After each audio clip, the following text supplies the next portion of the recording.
ಇವತ್ತಿನ ಪತ್ರಿಕಾಗೋಷ್ಠಿಗೆ ಆಗಮಿಸಿರ್ತಕ್ಕಂಥ ನಮ್ಮೆಲ್ಲ ಬೆಂಗಳೂರು ಪತ್ರಿಕಾ ಮಾಧ್ಯಮದವರಿಗೆ ಮತ್ತು ವಿದ್ಯುನ್ಮಾನ ಮಾಧ್ಯಮದವರಿಗೆ ಆತ್ಮೀಯವಾಗಿರ್ತಕ್ಕಂಥ ಸ್ವಾಗತವನ್ನು ಬಯಸುತ್ತೇನೆ. ನಮ್ಮ ಜೊತೆಯಲ್ಲಿ ಶ್ರೀಯುತ ಡಾಕ್ಟರ್ ನರೇಂದ್ರ ರಂಗಪ್ಪ ಅವರು, ಅದೇ ರೀತಿಯಲ್ಲಿ ನಮ್ಮ ಚಾರ್ಟರ್ಡ್ ಅಕೌಂಟೆಂಟ್ ಶ್ರೀಯುತ ಕೃಷ್ಣರವರು ನಮ್ಮ ಜೊತೆಯಲ್ಲಿ ಇದ್ದಾರೆ. ಆತ್ಮೀಯರೇ, ನಿನ್ನೆ ದಿವಸ ಇಡೀ ಪ್ರಪಂಚದ ಮಹಾನ್ ದೊಡ್ಡ ಚುನಾವಣೆ, ಇಡೀ ಪ್ರಪಂಚದಲ್ಲಿ ದೊಡ್ಡ ಪ್ರಜಾಪ್ರಭುತ್ವ ರಾಷ್ಟ್ರ ಭಾರತ ದೇಶದಲ್ಲಿ ನಡೆದಂತ ಚುನಾವಣೆಗಳ ಬಗ್ಗೆ, ಯಾವ ಪಾರ್ಟಿ ಅಧಿಕಾರಕ್ಕೆ ಬರುತ್ತೆ ಅನ್ನುವಂತ ಒಂದು ಎಕ್ಸಿಟ್ ಪೋಲ್ನ ಫಲಿತಾಂಶವನ್ನ ನಿನ್ನೆ ಪ್ರಕಟಣೆ ಮಾಡಿದ್ದಾರೆ. ಸುಮಾರು ಎಕ್ಸಿಟ್ ಪೋಲ್ಗಳು ಆಗಿದೆ. ಆ ಒಂದು ಫಲಿತಾಂಶಗಳ ಪ್ರಕಾರ ಭಾರತೀಯ ಜನತಾ ಪಾರ್ಟಿ ನೇತೃತ್ವದ ಎನ್ಡಿಎಗೆ ಸ್ಪಷ್ಟ ಬಹುಮತ ಬರುತ್ತೆ. ಅಷ್ಟೇ ಅಲ್ಲ, 350 ಸೀಟ್ಗಳನ್ನು ದಾಟಿ 365, 370 ಸೀಟ್ಗಳವರೆಗೆ, 401 ಸೀಟುಗಳವರೆಗೆ ಎನ್ಡಿಎ ತೆಗೆದುಕೊಳ್ಳಬಹುದು ಅನ್ನುವಂತ ಒಂದು ಎಕ್ಸಿಟ್ ಪೋಲ್ ನಿನ್ನೆ ನಾವು ನೋಡಿದ್ದೇವೆ.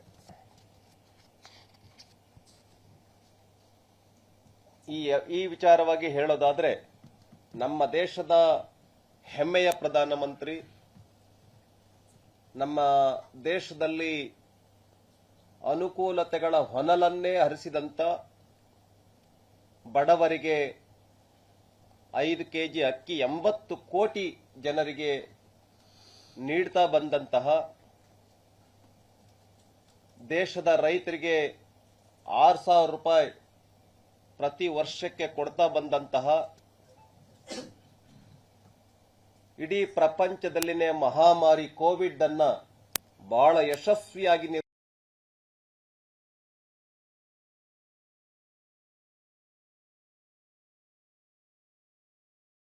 ದೇಶದ ಎಲ್ಲ ರಾಜ್ಯಗಳಲ್ಲಿ, ಹೆಚ್ಚು ಕಮ್ಮಿ ಎಲ್ಲ ರಾಜ್ಯಗಳಲ್ಲಿ, ತಮಿಳುನಾಡು, ಕೇರಳ ಸೇರಿದಂತೆ 9 ಕೇಂದ್ರಾಡಳಿತ ಪ್ರದೇಶಗಳು ಸೇರಿದಂತೆ ಹೆಚ್ಚು ಕಡಿಮೆ ಎಲ್ಲಾ ರಾಜ್ಯಗಳಲ್ಲಿ ಭಾರತೀಯ ಜನತಾ ಪಾರ್ಟಿ ಮತ್ತು ಎನ್ಡಿಎ ಗೆಲ್ಲುತ್ತೆ ಅನ್ನುವಂತ ಒಂದು ಪೋಲ್ ಅನ್ನು ನಾವು ನೋಡಿದ್ವಿ. 3ನೇ ಬಾರಿಗೆ ಭಾರತೀಯ ಜನತಾ ಪಾರ್ಟಿಯ ಹೆಮ್ಮೆಯ ಪ್ರಧಾನಮಂತ್ರಿ, ಎನ್ಡಿಎಯ ಹೆಮ್ಮೆಯ ಪ್ರಧಾನಮಂತ್ರಿ 3ನೇ ಬಾರಿಗೆ ಪ್ರಧಾನಮಂತ್ರಿ ಆಗ್ತಾ ಇರ್ತಕ್ಕಂಥದ್ದು ಇಡೀ ದೇಶದ 140 ಕೋಟಿ ಜನರಿಗೆ ಹೆಮ್ಮೆಯ ವಿಷಯ ಆಗಿದೆ.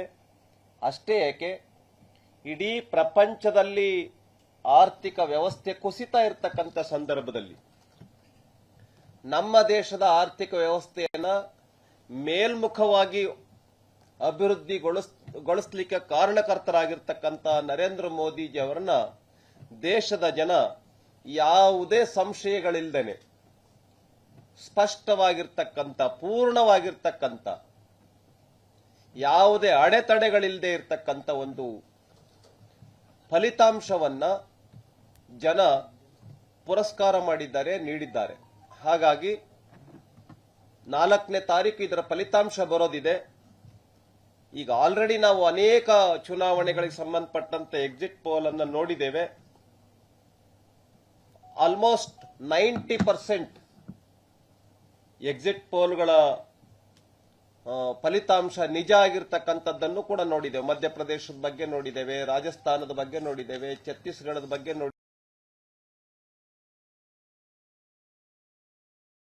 ನೋಡಿರ್ತಕ್ಕಂಥ ಎಲ್ಲ ರಾಜ್ಯಗಳ ಚುನಾವಣೆಗಳ ಬಗ್ಗೆನೂ ನೋಡಿದ್ದೇವೆ. ಆದರೆ ಈ ಎಕ್ಸಿಟ್ ಪೋಲ್ ಇಂದ ಬಹಳ ದೂರ ಉಳಿದಿರ್ತಕ್ಕಂಥ ಕಾಂಗ್ರೆಸ್ ಒಂದು ಅನುಕೂಲ ಸಿಂಧು ನೀತಿಯನ್ನ ಕೈಗೊಂಡಿದೆ.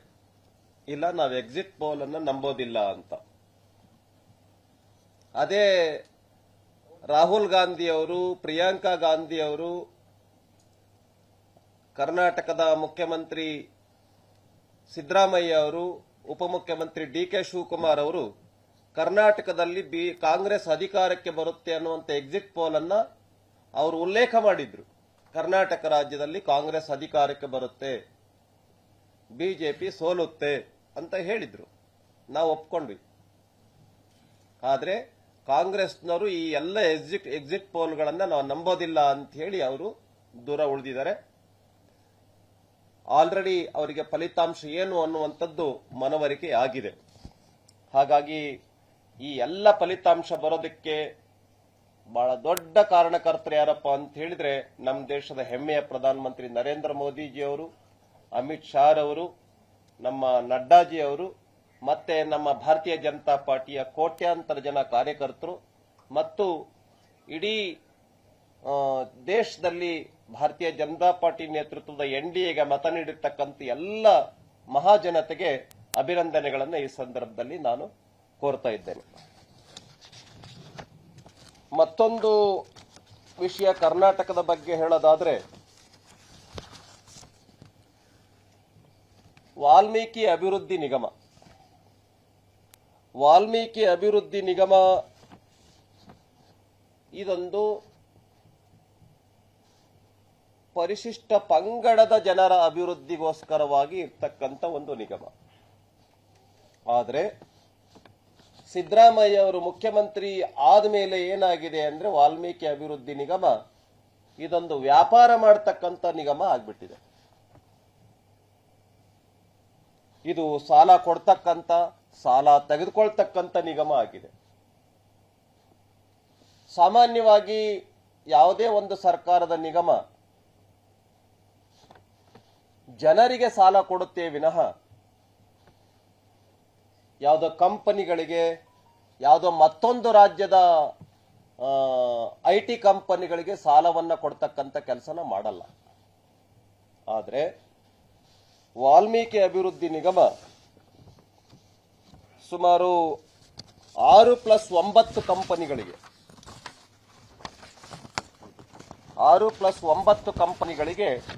ಅವರು ಹಣವನ್ನ ಕೊಟ್ಟಿದ್ದಾರೆ.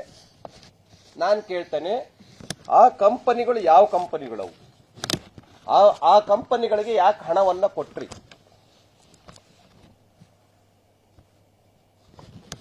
ಆ ಒಂದು 15 ಕಂಪನಿಗಳು ಏನಿದೆ, ಆ 15 ಕಂಪನಿಗಳು ಟ್ರ್ಯಾಕ್ ರೆಕಾರ್ಡ್ ಏನ್ ಕೆಲಸವನ್ನ ಮಾಡ್ತವೆ? ಆ ಕಂಪನಿಗಳು ಏನಾದ್ರು ಎಜುಕೇಶನ್ ಇನ್ಸ್ಟಿಟ್ಯೂಷನ್ ಅನ್ನ ನಡೆಸ್ತಾವ, ಅಥವಾ ಬಡವರಿಗೆ ಏನಾದ್ರು ಸರ್ವಿಸ್ ಆಕ್ಟಿವಿಟಿಯನ್ನ ನಡೆಸ್ತಾವ? ಯಾಕೆ ಆ ಕಂಪನಿಗಳಿಗೆ ನೀವು ಹಣವನ್ನ ಟ್ರಾನ್ಸ್ಫರ್ ಮಾಡಿದ್ರಿ ಅನ್ನುವಂತ ಪ್ರಶ್ನೆಯನ್ನ ನಾನು ರಾಜ್ಯದ ಮುಖ್ಯಮಂತ್ರಿಗಳಾಗಿರ್ತಕ್ಕಂಥ ಮತ್ತು ಹಣಕಾಸಿನ ಸಚಿವರಾಗಿರ್ತಕ್ಕಂಥ ಸಿದ್ದರಾಮಯ್ಯ ಅವರಿಗೆ ಕೇಳೋದಕ್ಕೆ ಬಯಸುತ್ತೇನೆ. ಇದರಲ್ಲಿ ಒಂದು ಬಹಳ ಮುಖ್ಯವಾಗಿರ್ತಕ್ಕಂಥ ವಿಷಯ ಇದೆ. ಸಾಲ ಕೊಡೋದಕ್ಕೆ ಅನುಮತಿ ಕೊಟ್ಟವ್ರು ಯಾರು? ಈಗ ಉದಾಹರಣೆಗೆ ಸಾಲ ಕೊಡಬೇಕು ಅಂತ ಹೇಳಿದ್ರೆ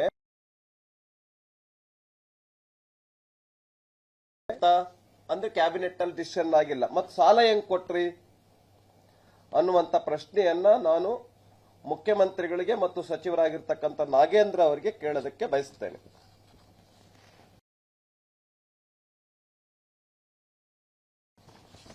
ವಹಿವಾಟುಗಳು ನಡೆದಂತ ವಿಷಯ ಮುಖ್ಯಮಂತ್ರಿಗಳಿಗೆ ಉಪಮುಖ್ಯಮಂತ್ರಿಗಳಿಗೆ ಗೊತ್ತಿಲ್ವಾ ಅಂತ ಹೇಳಿದ್ರೆ ಖಂಡಿತ ಗೊತ್ತಿದೆ. ಆದ್ರೆ ಇದನ್ನ ಮುಚ್ಚಿಡ್ತಾ ಇದ್ದಾರೆ. ಯಾವಾಗ ಬಯಲಿಗೆ ಬಂತು ಅಂತ ಹೇಳಿದ್ರೆ ಪ್ರಾಮಾಣಿಕ ಅಧಿಕಾರಿಯಾಗಿರ್ತಕ್ಕಂಥ ಶ್ರೀಯುತ ಚಂದ್ರಶೇಖರ್ ಅವರು ರಾಜೀನಾಮೆಯನ್ನ ಕೊಟ್ಟ ಮೇಲೇನೆ, ಆತ್ಮಹತ್ಯೆ ಮಾಡಿಕೊಂಡ ಮೇಲೇನೆ ಇದು ಹೊರಗಡೆ ಬಂತು. ಅಕಸ್ಮಾತ್ ಅವರು ಇದ್ದಿದ್ರೆ ಇದನ್ನು ಬಯಲಿಗೆ ಎಳಿತಾರೆ ಅನ್ನೋ ಕಾರಣಕ್ಕೋಸ್ಕರ ಅವರಿಗೆ ಸಹಾಯನೂ ಮಾಡಿಲ್ಲದೆ ಇರಬಹುದು ಚಂದ್ರಶೇಖರ್ ಅವರಿಗೆ. ಹಾಗಾಗಿ ಅವರಿಗೆ ಬೇಸತ್ತು ಆತ್ಮಹತ್ಯೆ ಮಾಡಿಕೊಂಡಿದ್ದಾರೆ. ಹಾಗಾಗಿ ಈ ಸರ್ಕಾರ ಒಬ್ಬ ಪ್ರಾಮಾಣಿಕ ಅಧಿಕಾರಿಯ ಬಲಿಯನ್ನ ತೆಗೆದುಕೊಂಡಿರ್ತಕ್ಕಂಥ ಸರ್ಕಾರ ಇದೆ. ಇವರು ಎಂಥವ್ರನ್ನ ರಕ್ಷಣೆ ಮಾಡ್ತಾರೆ ಅಂತ ಹೇಳಿದ್ರೆ ಕಳ್ಳರನ್ನ, ಖದೀಮರನ್ನ, ಭಯೋತ್ಪಾದಕರನ್ನ, ಉಗ್ರಗಾಮಿಗಳನ್ನ ಸಾಕಿ ಬೆಳೆಸ್ತಕ್ಕಂಥ ಸರ್ಕಾರ ಇದು. ಪ್ರಾಮಾಣಿಕ ಅಧಿಕಾರಿಗಳಿಗೆ, ಪ್ರಾಮಾಣಿಕ ಜನತೆಗೆ ಇವರು ಸಹಾಯ ಮಾಡತಕ್ಕಂಥ ಸರ್ಕಾರ ಅಲ್ಲ ಇದು. ಇದು ಗೂಂಡಾಗಳಿಗೆ, ಭಯೋತ್ಪಾದಕರಿಗೆ ಅವ್ರ ಕೇಸ್ಗಳನ್ನ ತೆಗೆದುಹಾಕೋದು, ಕ್ಯಾಬಿನೆಟ್ನಲ್ಲಿ ನಿರ್ಣಯ ಮಾಡೋದು, ಅಂಥವ್ರನ್ನ ಸಾಕ್ತಕ್ಕಂಥ ಇದು ಕಳ್ಳ ಖದೀಮರ ಸರ್ಕಾರ ಇದು. ಪ್ರಾಮಾಣಿಕ ಅಧಿಕಾರಿಗಳಿಗೆ ಸಹಾಯ ಮಾಡತಕ್ಕಂಥ ಸರ್ಕಾರ ಅಲ್ಲ ಇದು. ಹಾಗಾಗಿ ಸಿದ್ದರಾಮಯ್ಯ ಅವರೇ, ನಿಮಗೇನಾದ್ರೂ ಘನತೆ, ಗೌರವ ಇದ್ರೆ, ನೈತಿಕತೆ ಇದ್ರೆ ಮೊದಲು ರಾಜೀನಾಮೆಯನ್ನು ಕೊಡಬೇಕು ಅಂತ ಹೇಳಿ ನಾನು ಮುಖ್ಯಮಂತ್ರಿಗಳಿಗೆ ಹೇಳೋದಕ್ಕೆ ಬಯಸ್ತೇನೆ. ಮುಖ್ಯಮಂತ್ರಿಗಳು ರಾಜೀನಾಮೆಯನ್ನ ಯಾಕೆ ಕೇಳ್ತಾ ಇದೀವಿ ಅನ್ನುವಂಥ ವಿಷಯ ತಮಗೆ ಗಮನಕ್ಕೆ ತರೋದಕ್ಕೆ ಬಯಸ್ತೇನೆ. ಬ್ಯಾಂಕ್ ಆಫ್ ಬರೋಡಾದಿಂದ 144 ಕೋಟಿ ರೂಪಾಯಿ ಓವರ್ ಡ್ರಾಫ್ಟ್ ತೆಗೆದುಕೊಳ್ತಾರೆ. ಬ್ಯಾಂಕ್ ಆಫ್ ಬರೋಡಾದಿಂದ 144 ಕೋಟಿ ರೂಪಾಯಿ ಓವರ್ ಡ್ರಾಫ್ಟ್ ಅಂದ್ರೆ ಅರ್ಥ ಸಾಲ. ಯಾಕೆ ತೆಗೆದುಕೊಂಡ್ರಿ? ಈ ಅಕೌಂಟ್ಗಳಿಗೆ ಹಣ ಹಾಕೋದಕ್ಕೆ ತೆಗೆದುಕೊಂಡ್ರ? ಮತ್ತು ಆ ಕಂಪನಿಗಳು ಚುನಾವಣೆ ಟೈಮಲ್ಲಿ ನೀವು ಯಾಕೆ ಹಣ ಹಾಕಿದ್ರಿ? ಆ ಕಂಪನಿಗಳಲ್ಲಿ ಕಂಪನಿಗಳ ಮಾಲೀಕರು ಯಾರು? ಆ ಕಂಪನಿಗಳ ಮಾಲೀಕರಿಗೂ ಡಿ.ಕೆ. ಶಿವಕುಮಾರ್ ಅವರಿಗೂ, ಆ ಕಂಪನಿಗಳ ಮಾಲೀಕರಿಗೂ ನಾಗೇಂದ್ರ ಅವರು, ಆ ಕಂಪನಿಗಳ ಮಾಲೀಕರಿಗೂ ಮತ್ತು ಮುಖ್ಯಮಂತ್ರಿ ಸಿದ್ದರಾಮಯ್ಯ ಅವರಿಗೆ ಏನು ಸಂಬಂಧ ಅನ್ನುವಂಥದ್ದನ್ನು ನಾನು ಕೇಳೋದಕ್ಕೆ ಬಯಸ್ತೇನೆ. ಈ ರೀತಿ ಬ್ಯಾಂಕ್ ಆಫ್ ಬರೋಡಾದಿಂದ 144 ಕೋಟಿ ರೂಪಾಯಿ ಹಣವನ್ನು ತೆಗೆದುಕೊಳ್ಳೋದಕ್ಕೆ ಕ್ಯಾಬಿನೆಟ್ ನಿರ್ಣಯ ಮಾಡಿದ್ರ? ನೀವು ನಿರ್ಣಯ ಮಾಡಿಲ್ಲ. ನಿರ್ಣಯ ಮಾಡದೇನೆ ಹೆಂಗೆ ನೀವು ಓವರ್ ಡ್ರಾಫ್ಟ್ ತೆಗೆದುಕೊಂಡ್ರಿ? ಹೆಂಗೆ ಸಾಲ ತೆಗೆದುಕೊಂಡ್ರಿ?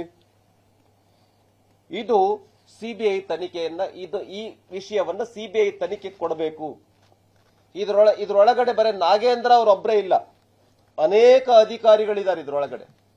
ನನ್ನ ಪ್ರಕಾರ ತೆಲಂಗಾಣದಲ್ಲಿ ಚುನಾವಣೆಗೆ ನಿಂತ ಅನೇಕ ಪ್ರತಿನಿಧಿಗಳಿದ್ದಾರೆ, ಕ್ಯಾಂಡಿಡೇಟ್ಗಳಿದ್ದಾರೆ ಇದ್ರೊಳಗೆ.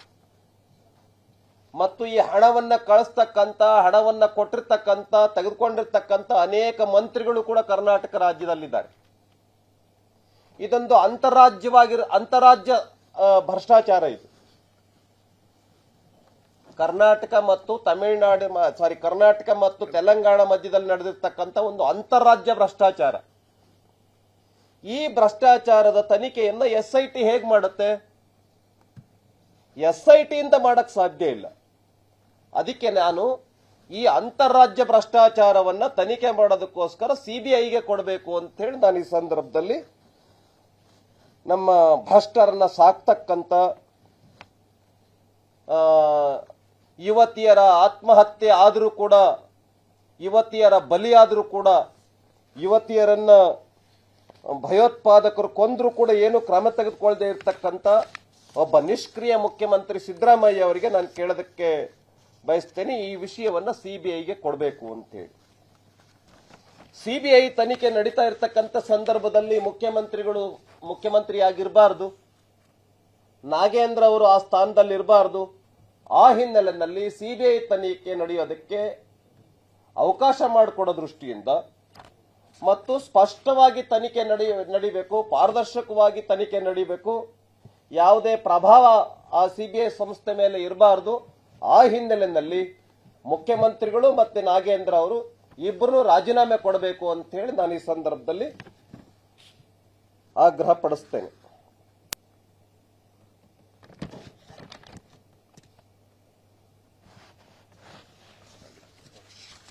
ಆದ್ರಿಂದ ನಾನು ಮತ್ತೊಂದು ಅಂಶವನ್ನ ಗಮನಕ್ಕೆ ತರ್ತೇನೆ. ಮಂಜುನಾಥ್ ಪ್ರಸಾದ್ ಅವರು, additional chief secretary to government scheduled tribe welfare department, ಅವರು ಒಂದು ಲೆಟರ್ ಮಾಡಿದ್ದಾರೆ. ಅವ್ರು ಏನು ಹೇಳಿದ್ದಾರೆ? ಮಂಜುನಾಥ್ ಪ್ರಸಾದ್ ಅವರು ಹೇಳಿದ್ದಾರೆ, ಇದರಲ್ಲಿ ಫೋರ್ಜರಿ ಆಗಿದೆ. ಈ ಕೇಸ್ನಲ್ಲಿ ವಾಲ್ಮೀಕಿ ನಿಗಮದಲ್ಲಿ ಫೋರ್ಜರಿ ಆಗಿದೆ, ಕ್ರೈಮ್ ಆಗಿದೆ ಅನ್ನುವಂಥದ್ದನ್ನ ಹೇಳಿದ್ದಾರೆ. ಆದ್ದರಿಂದ ನಾಗೇಂದ್ರ ಅವರು ಏನ್ ಮಾಡ್ತಾ ಇದ್ರು? ಮಂಜುನಾಥ್ ಪ್ರಸಾದ್ ಅವರು ಲೆಟರ್ ಬರೀತಾರೆ. ಮಂಜುನಾಥ್ ಪ್ರಸಾದ್ ಅವರು ಈ ಅನೇಕ ವಿಷಯಗಳನ್ನು ಹೇಳ್ತಾರೆ. ನಾಗೇಂದ್ರ ಪ್ರಸಾದ್ ಅವರು ಏನ್ ಮಾಡ್ತಾ ಇದ್ರು ಒಬ್ಬರು ಸಚಿವರಾಗಿ? ಈ ನಿಗಮದಲ್ಲಿ ಇಷ್ಟೊಂದು ಅವ್ಯವಹಾರ ನಡೆದಿದ್ರು ಕೂಡ ಏನು ಗೊತ್ತಿಲ್ವೇನೋ ಅನ್ನೋ ರೀತಿನಲ್ಲಿ ನಾಟಕ ಮಾಡ್ತಾ ಇರ್ತಕ್ಕಂಥ ನಾಗೇಂದ್ರ ಅವರು ಏನ್ ಮಾಡ್ತಾ ಇದ್ರು? ಮತ್ತು ಈ ಒಂದು ಸ್ಕ್ಯಾಮ್ ಹೊರಗಡೆ ಬಂದು ಹತ್ತತ್ರ ಒಂದು ವಾರ ಆಯ್ತಾ ಬಂತು. ಒಂದು ವಾರ ಆದ್ರೂ ಕೂಡ ನಾಗೇಂದ್ರ ಅವರು ಇನ್ನೂ ನಾಗೇಂದ್ರ ಅವರ ರಾಜೀನಾಮೆಯನ್ನ ಮುಖ್ಯಮಂತ್ರಿಗಳು ತೆಗೆದುಕೊಂಡಿಲ್ಲ.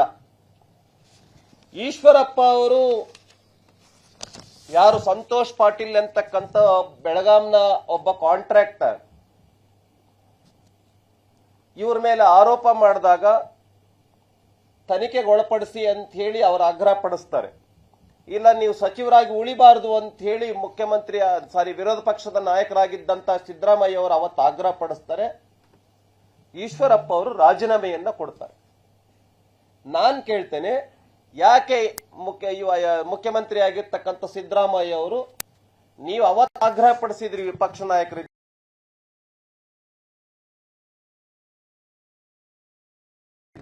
ಈಶ್ವರಪ್ಪ ಆದ್ರೆ ಬಲಿಯಾಗಬೇಕು, ನೀವು ಮಾತ್ರ ರಾಜೀನಾಮೆ ಮೆರಿಬೇಕಾ? ಈಶ್ವರಪ್ಪ ಅವರ ರಾಜೀನಾಮೆ ಕೊಡಬೇಕು, ಅವರ ಮಂತ್ರಿ ಸ್ಥಾನ ಹೋಗಬೇಕು. ನೀವು ಅದಕ್ಕಿಂತ ಭಾರಿ ದೊಡ್ಡ ಭ್ರಷ್ಟಾಚಾರ ಮಾಡಿರ್ತಕ್ಕಂಥ ಅಂತಾರಾಜ್ಯ ಭ್ರಷ್ಟಾಚಾರ ಮಾಡಿರ್ತಕ್ಕಂಥ ಸಿದ್ದರಾಮಯ್ಯ ಅವರು ಮೆರಿಬೇಕಾ? ಯಾವ ಸಂವಿಧಾನ ಇದು? ಯಾವ ಪ್ರಜಾಪ್ರಭುತ್ವ? ಸಿದ್ದರಾಮಯ್ಯ ಅವರು ಪ್ರಜಾಪ್ರಭುತ್ವದ ಬಗ್ಗೆ, ಸಂವಿಧಾನದ ಬಗ್ಗೆ ಉದ್ದುದ್ದ ಭಾಷಣವನ್ನ ಮಾಡ್ತಾರೆ. ನಾನು ಪ್ರಾಮಾಣಿಕ ವ್ಯಕ್ತಿ ಅಂತ ಹೇಳಿ. ನಿಮ್ ಕಾಲದಲ್ಲಿ, ಸಿದ್ದರಾಮಯ್ಯ ಅವರ ಕಾಲದಲ್ಲಿ ಇದು ಒಂದು ದೊಡ್ಡ ಭ್ರಷ್ಟಾಚಾರ ಆಗಿ ಬಂದಿದೆ ಹೊರಗಡೆ.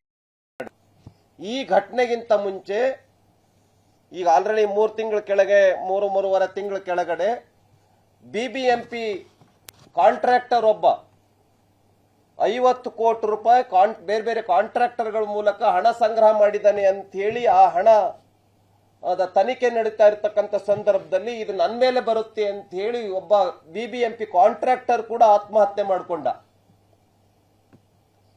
ಇದು ಈಗ ಆತ್ಮಹತ್ಯೆ ಮಾಡಿಕೊಂಡಿರ್ತಕ್ಕಂಥ ಚಂದ್ರಶೇಖರ್ ಅವರು ಸೇರಿ 2ನೇ ಆತ್ಮಹತ್ಯೆ ನಿಮ್ಮ ಸರ್ಕಾರದಲ್ಲಿ.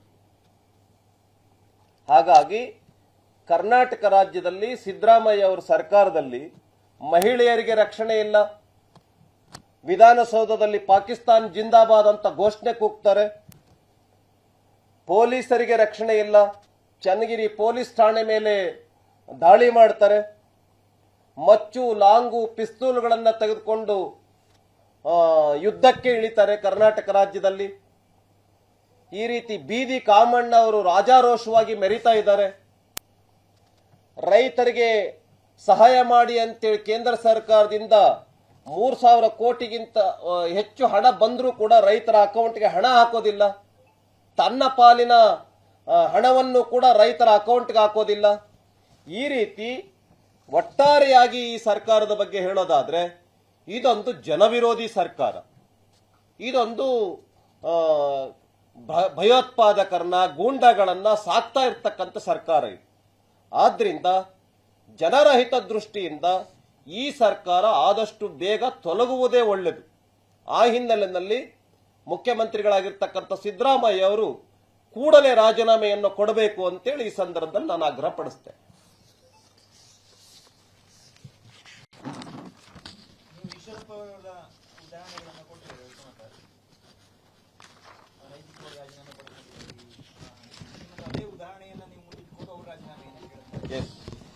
ಆದ್ರೆ ಅವರು ಕೇಸಿಂದ ಖುಲಾಸೆ ಆದ ಬಳಿಕ ಕೂಡ ಅವರನ್ನು ಮಂತ್ರಿ ಮಾಡಿಲ್ಲ ಎನ್ನುವಂಥದ್ದು ಕೂಡ ಸತ್ಯ. ಅಂದ್ರೆ ನೀವು ಅಷ್ಟರ ಮಟ್ಟಿಗೆ ಅವ್ರನ್ನ ಆರೋಪ ಬಂತು ಎನ್ನುವ ಕಾರಣಕ್ಕೆ ಅವರಿಗೆ ಸಚಿವ ಸ್ಥಾನವನ್ನು ಮರಳಿ ಕೊಡ್ಲಿಲ್ವಾ? ಹೌದು, ಅವ್ರ ಮೇಲೆ ಆರೋಪ ಬಂದಿತ್ತು. ಆರೋಪಗಳಿಂದ ಮುಕ್ತರಾದರೂ ಅವರು ಈ ವಿಷಯದಲ್ಲಿ ಇನ್ವಾಲ್ವ್ ಆಗಿಲ್ಲ ಅನ್ನುವಂಥ ಜಡ್ಜ್ಮೆಂಟ್ ಕೂಡ ಅವರನ್ನ ನಮ್ಮ ಭಾರತೀಯ ಜನತಾ ಪಾರ್ಟಿ ಸರ್ಕಾರ ಮಂತ್ರಿಯನ್ನಾಗಿ ಮಾಡಲಿಲ್ಲ. ರೀಸನ್ ಒಂದ್ಸರಿ ಈ ತರ ಆರೋಪಗಳು ಬಂದಿತ್ತು ಮತ್ತು ಬೇರೆ ಬೇರೆಯವರು ಕೂಡ ಸಾಕಷ್ಟು ಜನ ಮಂತ್ರಿಗಳಿಗೆ ಆಕಾಂಕ್ಷಿಗಳಿದ್ರು, ನಮ್ಮ ಹಿರಿಯ ಸಚಿವರಾಗಿದ್ರು. ಹಾಗಾಗಿ ಅವರು ಕೂಡ ಆಗ್ರಹ ಪಡಿಸಲಿಲ್ಲ. ಭಾರತೀಯ ಜನತಾ ಪಾರ್ಟಿ ಒಂದು ನಿರ್ಧಾರ ತೆಗೆದುಕೊಳ್ತು, ಬೇರೆಯವರಿಗೆ ಸಚಿವ ಸ್ಥಾನವನ್ನ ಕೊಡ್ತೇವೆ ವಿನಃ ಅವರಿಗೆ ಕೊಡ್ಲಿಲ್ಲ. ಆದ್ರೆ ಸಿದ್ದರಾಮಯ್ಯ ಅವರು ಅವತ್ತು ಡಿಮ್ಯಾಂಡ್ ಮಾಡಿದ್ರು, ಈಶ್ವರಪ್ಪ ಅವರು ರಾಜೀನಾಮೆ ಕೊಡಬೇಕು ನೈತಿಕ ಹೊಣೆ ಹೊತ್ತು ಅಂತ. ನೈತಿಕತೆ ಅಂತಕ್ಕಂಥದ್ದು ಈಶ್ವರಪ್ಪ ಅವರಿಗೆ ಮಾತ್ರ ಇರಬೇಕಾ, ಸಿದ್ದರಾಮಯ್ಯ ಅವ್ರಿಗೂ ಬೇಕಾ? ನಾವು ಆಗ್ರಹ ಪಡಿಸ್ತಾ ಇದೀವಿ, ಜನ ಆಗ್ರಹ ಪಡಿಸ್ತಾ ಇದ್ದಾರೆ. ನೀವು ನಮ್ಮ ರಾಜ್ಯದ ST ನಿಗಮಕ್ಕೆ ಅಷ್ಟೇ ಅಲ್ಲ, ST ಜನಾಂಗಕ್ಕೆ, SC ಜನಾಂಗಕ್ಕೆ, ದಲಿತ ಜನಾಂಗಕ್ಕೆ ಮಾಡಿ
ಧನ್ಯವಾದಗಳು.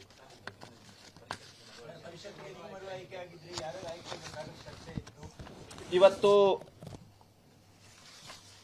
ನಾನು ಕಾಯ್ತಾ ಇದ್ದೆ, ಅನೇಕ ದಿನಗಳಿಂದ ನಮ್ಮ ರಾಜ್ಯ ನಮ್ಮ ರಾಜ್ಯದ ಮಾಜಿ ಮುಖ್ಯಮಂತ್ರಿಗಳಾಗಿರ್ತಕ್ಕಂಥ ಹಿರಿಯರಾಗಿರ್ತಕ್ಕಂಥ ಯಡಿಯೂರಪ್ಪ ಅವರಿಗೆ, ಬೊಮ್ಮಾಯಿ ಅವರಿಗೆ,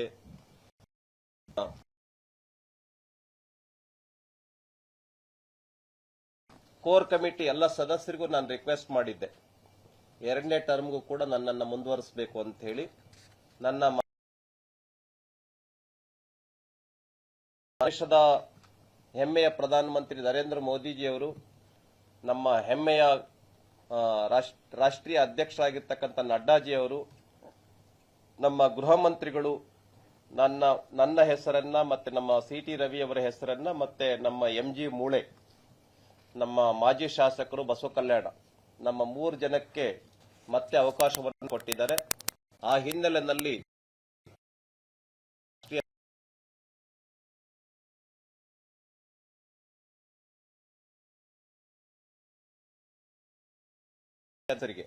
ವಿಶೇಷವಾಗಿ ಯಡಿಯೂರಪ್ಪನವರಿಗೆ ನಾನು ಈ ಸಂದರ್ಭದಲ್ಲಿ ಅಭಿನಂದನೆಯನ್ನು ಸಲ್ಲಿಸುತ್ತೇನೆ.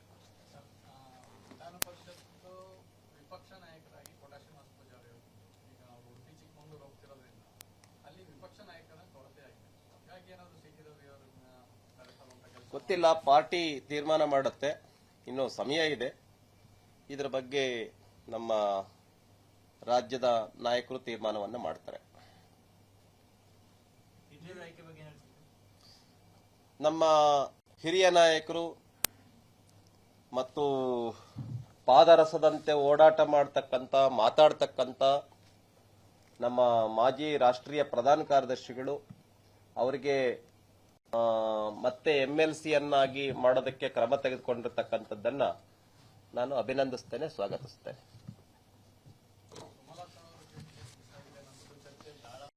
ಇದೆ, ಅನೇಕ ಆಕಾಂಕ್ಷಿಗಳಿದ್ರು, ಆದರೆ ನಮ್ಮ ಕೇಂದ್ರದ ವರಿಷ್ಠರು ಈ ತೀರ್ಮಾನವನ್ನು ತೆಗೆದುಕೊಂಡಿದ್ದಾರೆ. ಮುಂದೆ ಅವಕಾಶಗಳಿದೆ, ಪಾರ್ಟಿ ಕ್ರಮವನ್ನು ತೆಗೆದುಕೊಳ್ಳುತ್ತೆ. ಅನುಕ್ಷಣದ ಸುದ್ದಿಗಳಿಗಾಗಿ ವಿಸ್ತಾರ ನ್ಯೂಸ್ ಯೂಟ್ಯೂಬ್ ಚಾನೆಲ್ ಸಬ್ಸ್ಕ್ರೈಬ್ ಮಾಡಿ. ಹೊಸ ಸುದ್ದಿಗಳ ನೋಟಿಫಿಕೇಶನ್ಗಾಗಿ ಬೆಲ್ ಐಕಾನ್ ಕ್ಲಿಕ್ ಮಾಡಿ. ಲೇಟೆಸ್ಟ್ ಅಪ್ಡೇಟ್ಸ್ಗಾಗಿ www.vistaranews.com ವೆಬ್ಸೈಟ್ಗೆ ವಿಸಿಟ್ ಮಾಡಿ. ಅಂಗೈಯಲ್ಲೇ ಜಗತ್ತಿನ ಸುದ್ದಿ ತಿಳಿಯಲು ವಿಸ್ತಾರ ನ್ಯೂಸ್ ಕನ್ನಡ ಆಪ್ ಡೌನ್ಲೋಡ್ ಮಾಡಿ.